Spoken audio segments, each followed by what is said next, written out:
こんにちは、モーリーです。旅落ちことしということで、今回は一生に一度は行ってほしい奄美大島の旅をお届けいたします。いや、何度行っても飽きないこの奄美大島。最高なウミガメシュノーケリングと絶景の数々、そして沖縄でもない日本本土でもない最高のグルメ。ぜひ最高の離島を大画面で何度もゆっくりご覧くださいませ。それではどうぞ。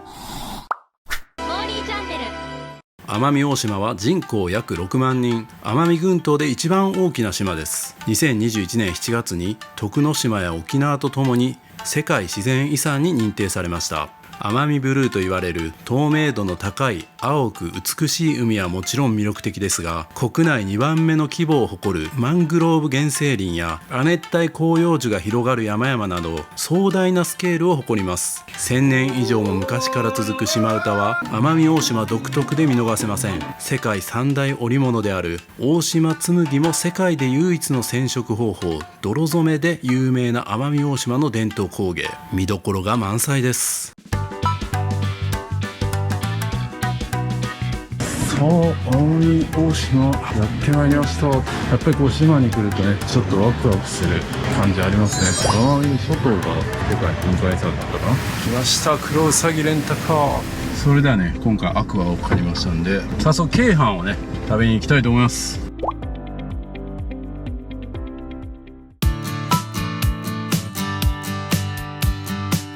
はい、奄美一発目はですね、やっぱり京阪でしょう。もう食に始まり食で終わるということで、京阪食べに来ました。こんな感じのメニューになっております。なかなか雰囲気のいい感じのところですね。久しぶりに来ました。奄美来て一発目行きたいと思います。いただきます。う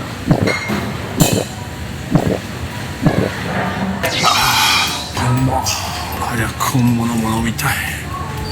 京阪来ましたね。これをご飯にのせてだしをかけて食べると。まず取りさせていただきます。めっちゃコリコリっていうよりは柔らかいんですけど、最後のね粘りがすごいですよ。早速ね京阪やっていきましょう。これですよ。いただきます。これ食べるためだけにビーチ乗ってもいいな。子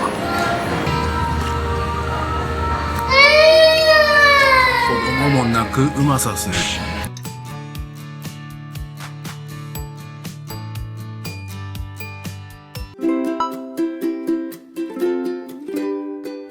はい、アウトロックの駐車場に止めて、さあ結構ね駐車場から歩きます。はい、ここから入っていきます。これはもうここ通るだけでも結構旅感ありますね。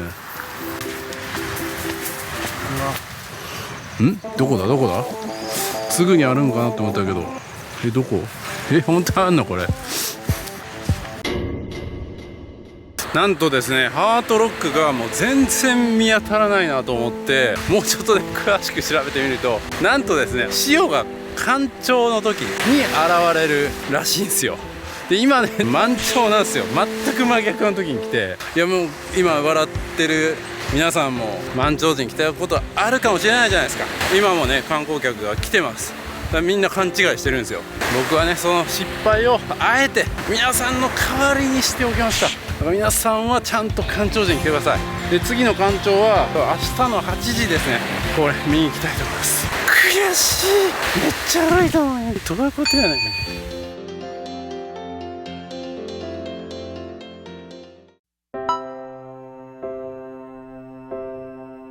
カガンバナトンネルにやってまいりました。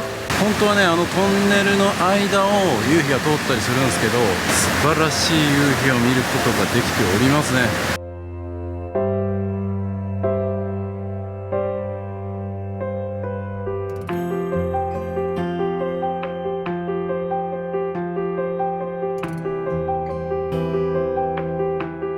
カガンバナトンネルは春分秋分の日の前後数日間ですね、トンネルに夕日がすっぽりと入って見え、国内では珍しい自然風景が見られますと。その様子は竜に目が入ると比喩する人もいますと。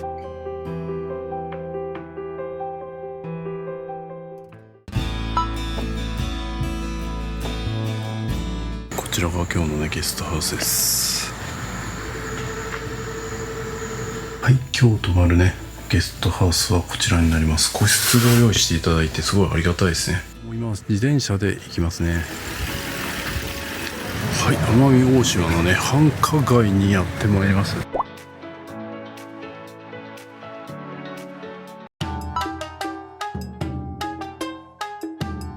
奄美料理北中ダイニングまといですね。まずはメニュー盛り合わせを頼みました。私はこの奄美の海水塩とかやずにキョンカンっていうのがおすすめならしいんですけど、まずはメニューからいただいて、その次これいただきます。お願いします。い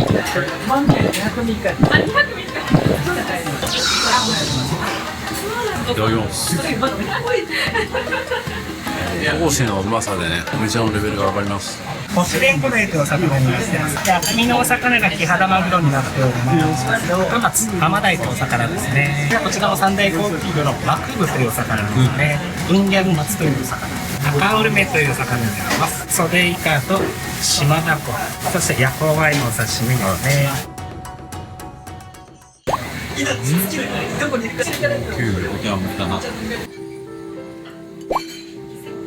そ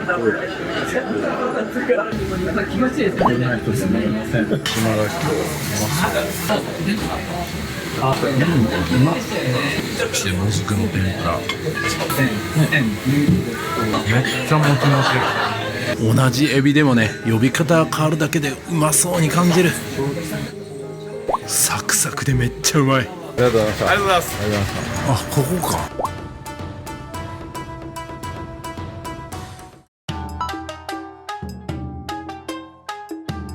ここですね、和地。飲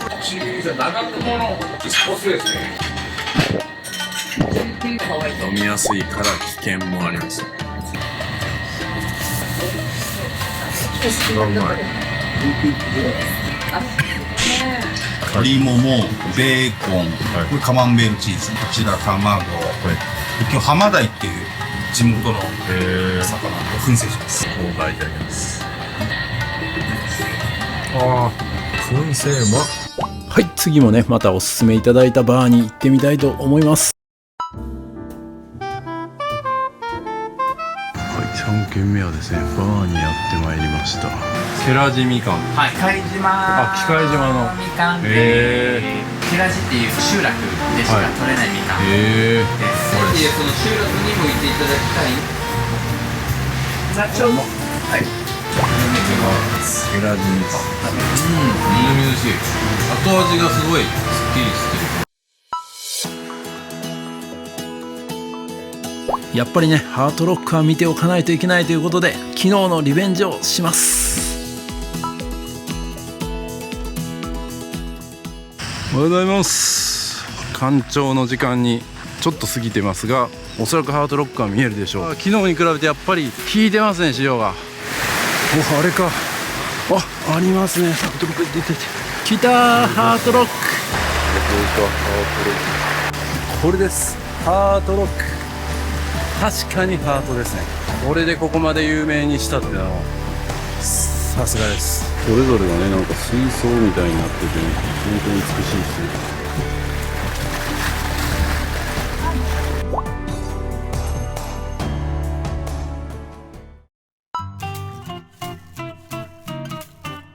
ソレイユファームというところにやってまいりました。ここはですね、ヤギミルク工房ということで、ヤギミルクのソフトクリームとかヤギのミルクが飲めたりして島ならではの感じなんで、ちょっとここ行ってみたいと思います。タンカンチップスとか言ってますね。ヤギミルクソフトクリームを一つソフトクリームしていただきます。すごい淡白。ヤギのミルクって多分言わなかったら分からないぐらい癖がないですね。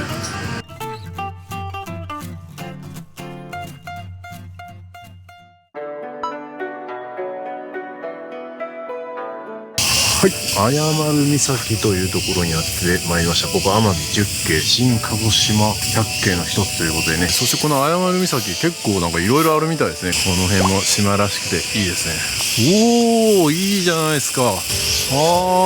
気持ちいい。これ100景なるわ。10景か。いい景色。いやー、そことかすごい綺麗ですね。グラデーションが素晴らしい。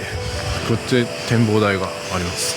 綺麗。あそこで泳げるんや。プールみたいになってますね。めちゃくちゃいい色じゃないですか。なんかこれはファミリーで来てもね、パターゴルフできますし、公園もあるし、素晴らしいですね。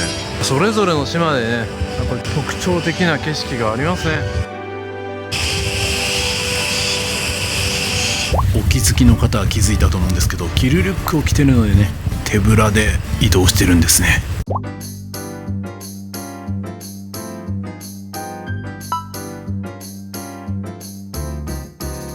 こはね、綾丸岬の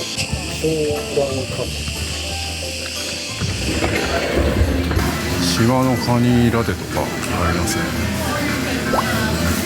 それではですね、星空クリームソーダと船焼きですね、食べてみたいと思います。いただきます。このクリームうまそう。ヤギではない。甘酸っぱい柑橘系の味がするような、そしてこれです。船焼きふわふわしっとりですよ。黒糖っぽい匂いが、もちもちっすね。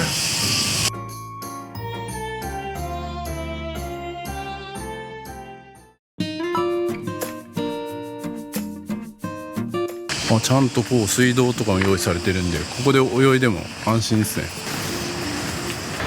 なかなかいいビーチですね。シュノーケルしてる人いますね。透明度も結構綺麗だな。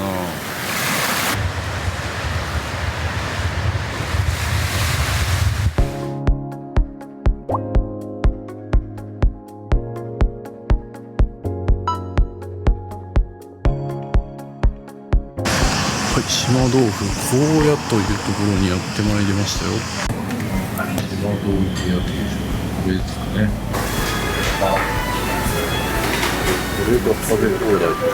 さっきました。ボリュームがすごいっすよ、本当に。これはすごいっす。揚げ湯葉フリック。これが組み合わせ湯葉で、この辺がおからサラダで、揚げ物2種ですね。白あえとか塩豚の煮物です。無料でいただく豆腐が取りました。それをいただきたいと思います。湯葉が入ってますね。湯葉もいただきます。うわ、濃厚だな。分厚さすごい。塩豚いただきます。柔らかいし、ちょうど塩のいい加減が、僕みたいな動物好きにはたまらないですね、このセット。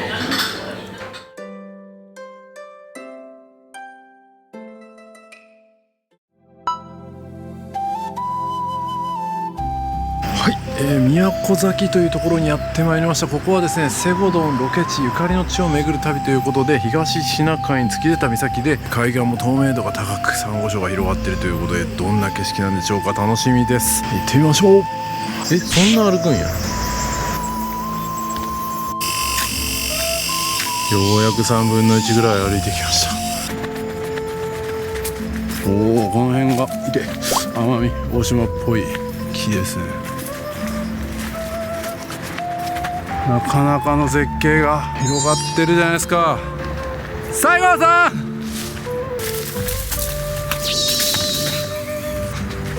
と言ったんだけど、はい、やばそうでした。ちょっと行ってみます。ありがとうございます。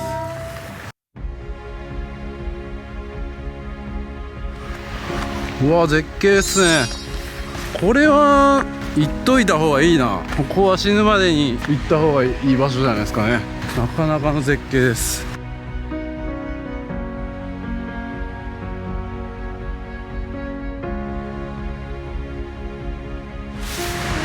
おお、綺麗綺麗。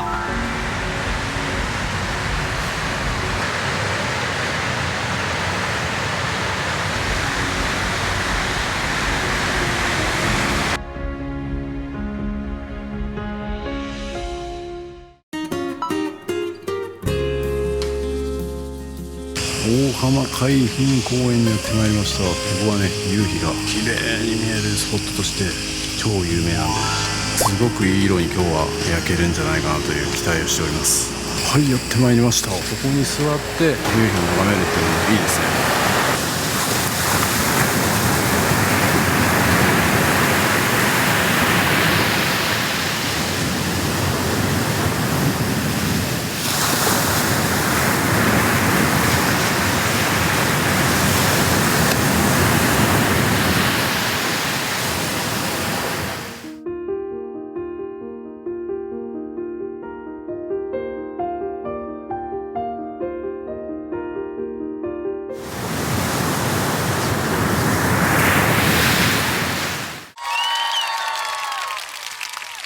明日ねシュノーケルもやるんで、あまり飲みすぎないようにしたいなと思います。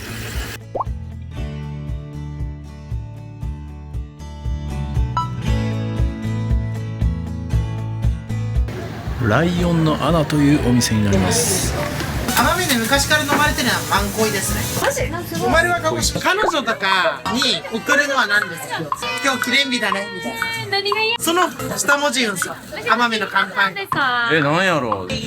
花。そう。花。これを花花って言うんですよ。花花。今日は奄美の花花。イノシシの皮のプルプル炒め。めっちゃうまい。ああ、それじゃあイノシシの皮のプルプル炒めきました。ああ、これも美味しいですね。ヤギの刺身いただいてみます。あ、臭みなくて美味しいですね。いいお酒らしいです。紅さん。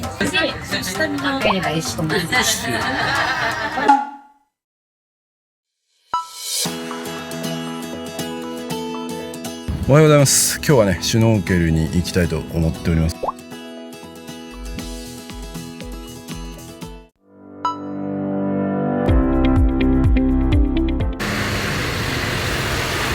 ツアー1組限定ということで、このダイブセンター OKKY さん。これで大丈夫ですか？はい。大体この中部から北部にかけてをシュノーケルビーチエントリーで入っていくって感じ。はいはい。状況によって変えるみたいな。風がねやっぱ変わったりうねりが変わったりとかするんで、そうしたら反対側で入ったりとかポイントを変えていくので、前日前夜まで悩みながら。なるほど、そこはプロの判断。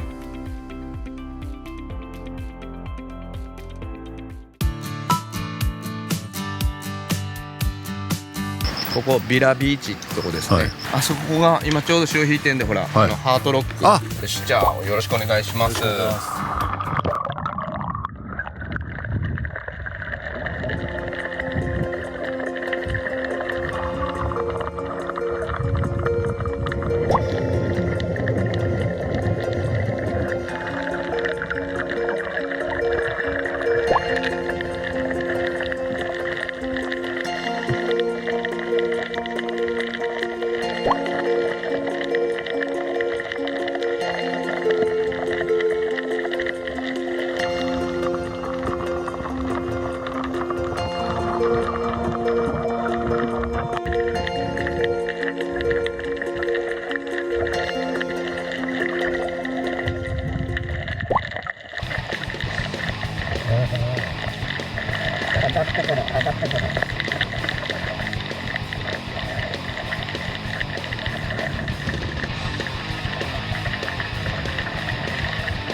おいおいおいおい、めっちゃカメラ目線やんけ。こんな映像なかなか撮れんぞ。おい、すげえなおい。お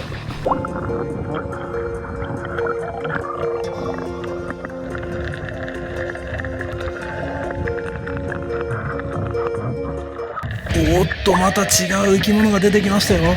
これはサメなのか？僕は初めて見ましたね。これはサメですね。ホワイトチップシャークです。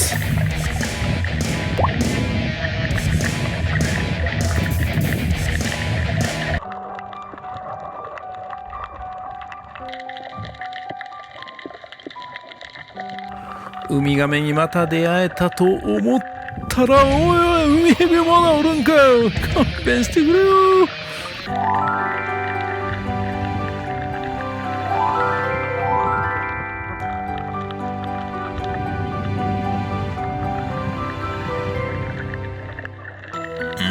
うまいな。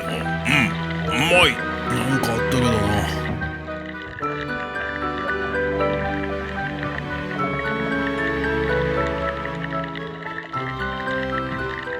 いや、本当に最高でしたよ。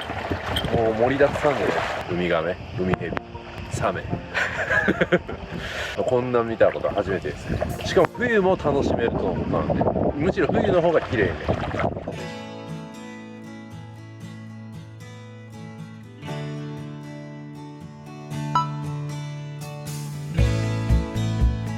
シュノーケリング終わりまして、今日から加計呂麻島まで行くということで、コニアというね港まで向かっております。で、ちょっと小腹が空きましたので、道の駅マングローブというところで何かこう食べれるものないかなと思っております。で、奄美大島産のタンカンマンゴー、スモモとかドラゴンフルーツとかね、塩バニラいこうかな。はい、天然塩バニラアンダギアミックスごま沙汰そう塩バニラふわふわふわバニラの甘さに塩が効いてうまいごま沙汰いただきます。黒糖の中にごまが入ってるみたいな感じですね。サーターアンダギー口の中のね水分全部持っていかれますけどうまい。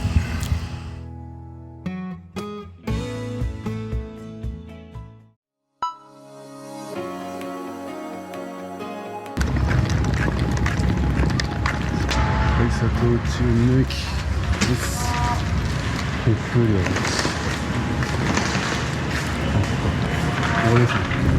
す。加計呂麻島、請島、与路島も本当に最高だったな。また奄美大島戻って奄美大島を楽しみたいと思います。おお、牛が吊り下げられてる。次の牛は暴れ牛だ。おお、暴れてる。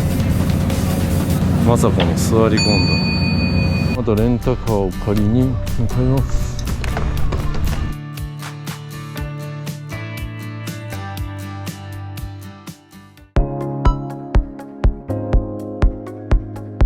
マネン崎展望広場っていうところを発見したのでちょっとだけ立ち寄ってみます。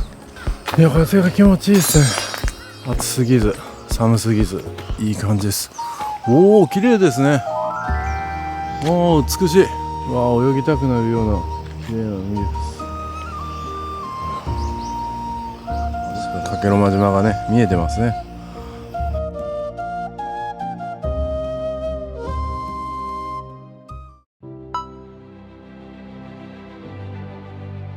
はい、ハートが見える風景やってまいりました。鹿児島ロマン街道ということですね。あ、カメラを設置して撮影する台、ここに設置するとハートが見える。どうでしょうか。ハートだな。でもね、こう言い切るのが大事なんですよ。ハートです。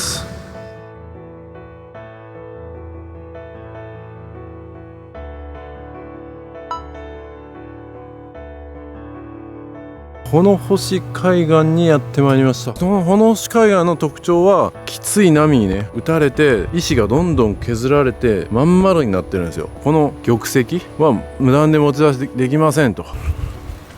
ああ、すごい。これ本当にこれ波でできたのかな。なんかこういう石持ってきたんじゃねえのみたいな。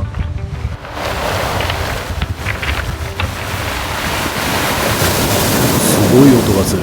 ちょっと耳を澄ましてみてください。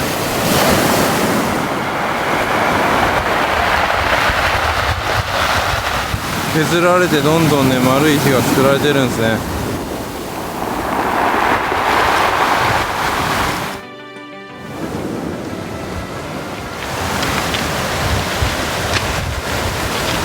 あー、圧巻線。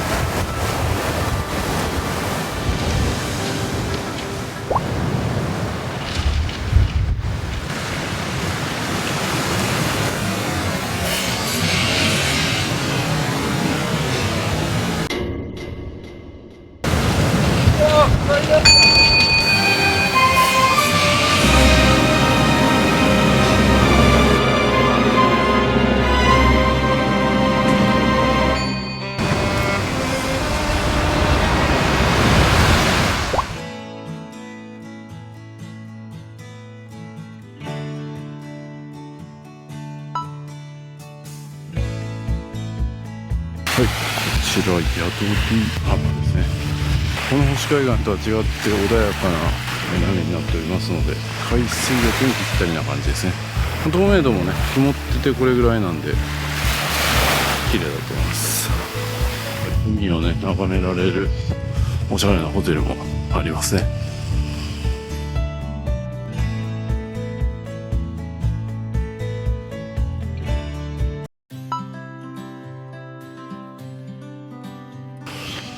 マングローブ区のこれですね、マングローブ。さあ、カヌー発着所にやってまいりました。これですね。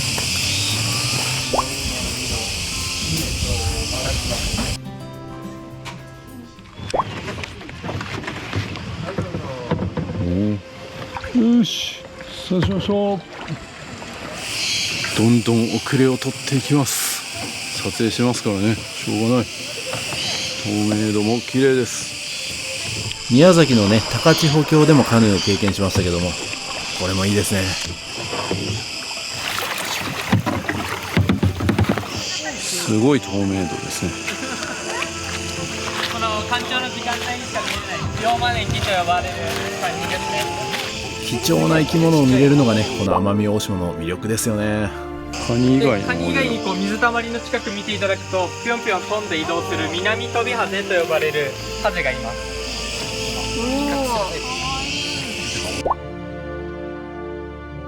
マングローブの説明をしていただきます。広がっていただくと、マングローブというのはこの辺り一帯の森の名前です。淡水と海水が交わる汽水と呼ばれるところです。でこの汽水でも生きていける植物の集まりを総称してマングローブと呼んでるみたいです。癒しですな。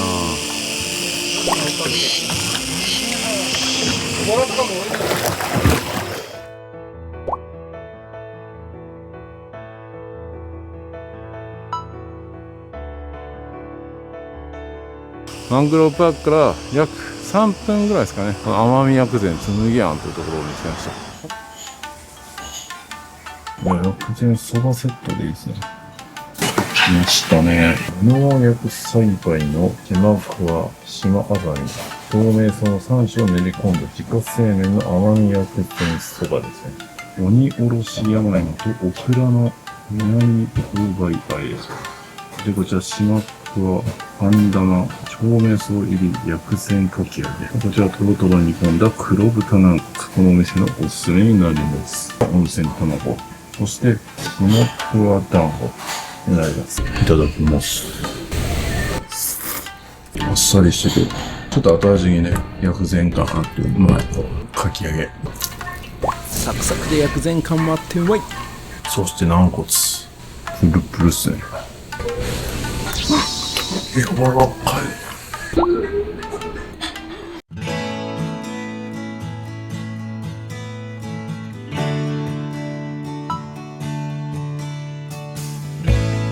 ウエストコート奄美2の方が新しそうですね。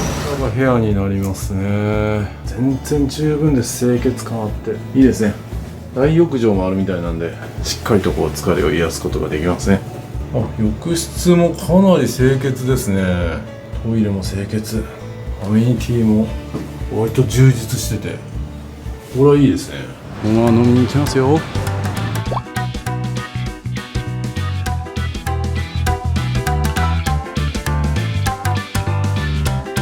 島唄島料理マージンというお店ですね。こんな感じですね。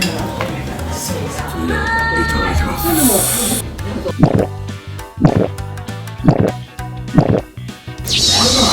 お風呂上がりやからうまい。これライブが始まるまでもう出来上がっちゃいますね。いただきます。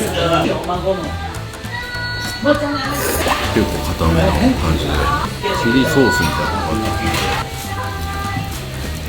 気になるみたいな島田君になります。しぶりの天ぷら来ました。いただきます。冬瓜うまい。油ゾーメン来ました。うまそう。うまいですね、これ。お時間になりましたので、初郷町というところの出身の豊山です。島唄ですね、奄美の民謡を歌わさせていただきます。ありがとうございます。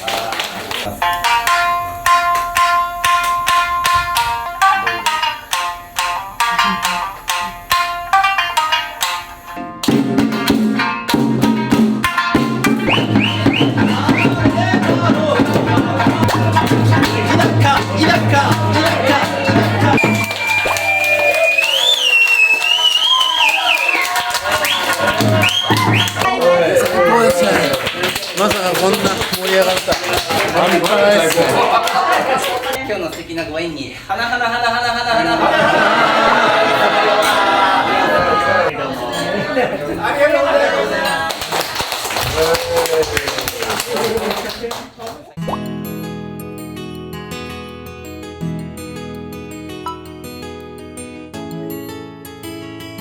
はい、2軒目はですね、この豆福というお店になりまして、シュノーケリングでお世話になりましたオッキーさんとお酒を飲み交わすことになりました。ありがとうございます。はい。これです。ああ、存在感がある。地魚とお豆腐でやってくれてる炭火揚げ。ありがとうございます。島田ってイメージだけだとね、歌もやっぱなんかちょっと若干違う。大きく分けて北部南部だけど、でも本当はこう島って言ったら漢字の島歌じゃなくてカタカナの島で歌で、島って言ったらほら自分のふるさと、郷里、集落、縄張り、そういったのが島歌なんで、だから島によって歌い方違ったりとかするのが、島では赤うるめ、沖縄ではグルクン。すごいあれですね、濃厚ですね。お酒にめちゃくちゃ合う味。鶏の胸のたたき。ジューシーな。生これって酒飲みのことよ。生これいただきます。決して酒飲みではないんですけどね。辛い。酒飲み向けにやっぱちょっと辛くなってるんですかね。豊かなんでしょうね、多分その雨が降ってるからこそ。雨が降ってるからこそ、日照時間が短いからこそ、結構豊かだったりとかするんですよ、この島っていうのは。ずっと日向にいるっていう生き物ってやっぱなかなか少ないくて、どっちかというと日陰や木陰やなんだジメジメしたもいる希少動物が結構多いわけですよ。その自然をそのまま生かすっていうのはすごい、とても大事ですよね。おでんですね。うまそう。ホッとする味ですね。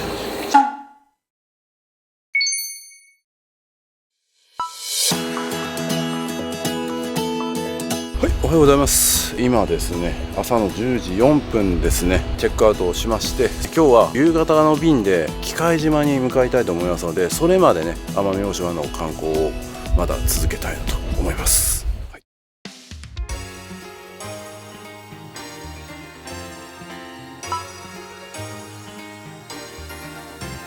さあ、ビッグ2にやってまいりました。このビッグ2っていうのが何でも売ってるみたいですよ。いやー、こんなお店があるんだったら本当に奄美大島に住んでても全く問題ないですね。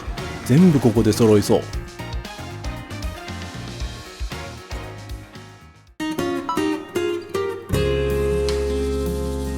奄美大島紬村というところにやってまいりました。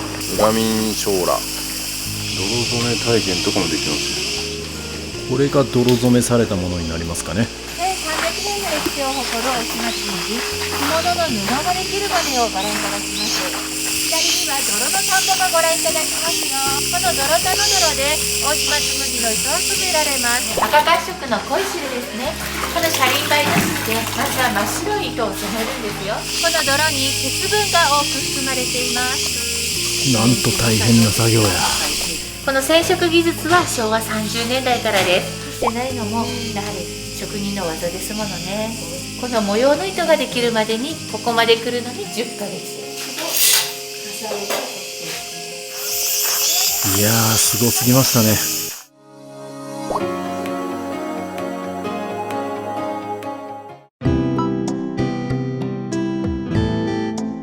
ですね、ジェラート&カフェラフォンテという人気のジェラート屋さんがあるんで、ここも押さえておきます。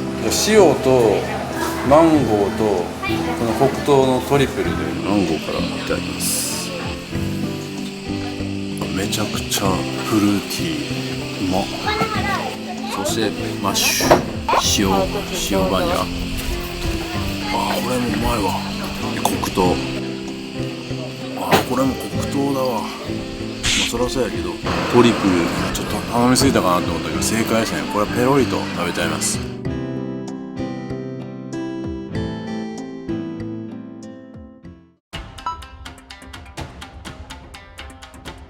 この地元の方が行くような回転寿司屋さん、ここにちょっとね寄ってみたいと思います。島根じゃない感じのうんギャル松が縁側青佐のスイム、これが選ぶ地。うんギャル松っていうのが青鯛のことですね。うまっ。歯応えしっかりしてうまい。選ぶ地はね、ブダイです。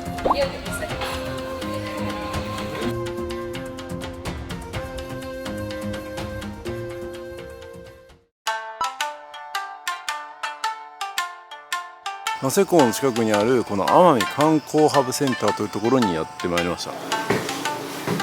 エビとマングースのショー、昔はここで本物をやってたんですけれども、マングースが奄美のクロウサギですとか、ブルーカケスの方を食べてしまって、駆除に入って、今一匹もいないんですよ。奄美の名物ハブとマングースのショーをご覧に入れますか。3、2、1で。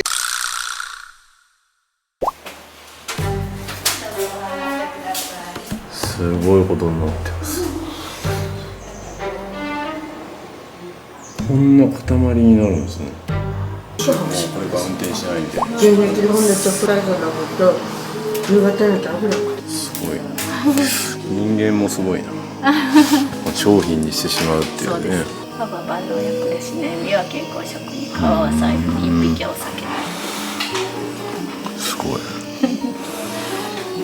はい、ハブセンター見てきました。恐ろしいですね。何よりでもそれを一瞬にして噛みつくマングース。そしてマングースが今やもう天然記念物とかを食べてしまうからもう駆除されちゃったっていう事実も衝撃ですし、でそのハブをですねお酒にしたりとかサプリメントにしたりとか、人間もすげえなと思いましたね。この奄美のね自然がすごい守られてるのはハブがいたおかげで、ハブを恐れてやっぱ人間が森の中に入っていかないじゃないですか。だからこそ自然豊かな環境というか、いろんな生き物が生きてたりとか、そういったところもうまくこうバランスが保たれてるんだなというふうに思いました。はい、ついにですね、モーリーチャンネルの新しいコミュニティができました。ディスコードというアプリを使うことになるので、こちらの QR コードからぜひどうぞ完全無料で参加できて、メンバーの方しか見れない内緒話コーナーもあります。ぜひどうぞインスタグラムや X、スレッズもフォローお願いします。皆さん旅行行くのにキルリュック使ってますか？これ今僕着てるんですけど、見てください。これパッと見そんななんか物入ってるように見えないですけど、実はめっちゃ物入ってます。財布はここに入ってますし、名刺、パスポート、イヤホンも必要ですね。急にスイッチやりたくなったらニンテンドースイッチあります。で対戦したいなって言ったらもう1本入ってます。それ入れても薄いんです。そして鍵ね、車の鍵つけたりとか財布だったりとかも入れることができます。財布何個入れんねんって話ですけどね。そして外側にももちろんポケットが2つついておりまして、除菌シートだったりとかも入れれますし、なんと後ろにですねペットボトルもですねこう入れることができるんですよ。これだけでもめっちゃ入れやんって思うけど、なんとこの後ろにですねパソコンまでね、これだけ物が入ったらもう旅行先でご飯食べに出かけよう、でもスイッチやりたいかもしれんし、仕事ももしかしたら入るかもしれん、喉も渇くかもしれんみたいな、そんな心配性なあんたでも全部入れていきます。リュックとか背負ったらやっぱスリにあったり怖いじゃないですか。キルリュック旅行する人には絶対必須です。旅は自己投資。キルリュックベストの新作キルリュック2も出ました。ここにはポケット追加されまして、さらにサイドファスナーだったりとか隠しポケットも追加になってめちゃくちゃパワーアップしてます。肩幅も細くなって女性の方でも着やすくなってます。ブラックとネイビーどちらか好きな方をどうぞ。旅は自己投資。はい、皆様大変お待たせいたしました。リクエストの多かった夏用のキルリュックが誕生しました。その名もキルリュックエアーということでね、めちゃめちゃ軽くて薄いのに収納力抜群です。なんと透明の入れ物もつきまして、ホテルのカードだったりとか航空券だったりとか見せたいもの、どこに置いたかわからなくなるものをここに入れとくことができます。しかもですね、キルリュックベスト2重ね着できたりとか、その上にさらにキルリュック LS を重ね着することで収納力が2倍3倍に増えていきます。全部揃えてどうぞ。まさに旅は自己投資。最新の動画は長編になりますが、ぜひメインチャンネルもよろしくお願いします。